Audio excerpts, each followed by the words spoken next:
Jadi soalan saya kepada tuan puan untuk rugi simpan emas. Untuk tempoh setahun kan. Tahun lepas kepada tahun ini kenaikan harga melebihi 22%.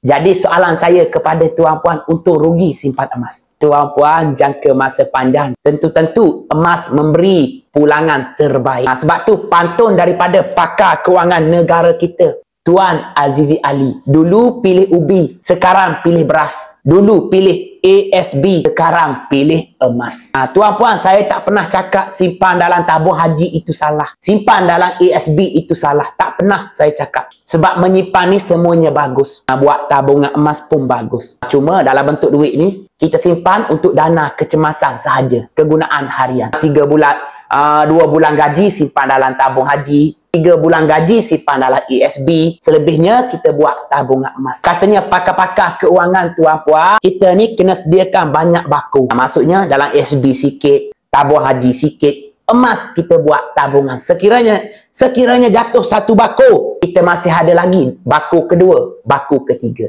Itu saranan daripada pakar-pakar keuangan. Jadi tuan puan belum ada lagi akaun emas. Buka dulu akaun emas secara percuma. Tak payah bayar. Nanti saya akan hubungi.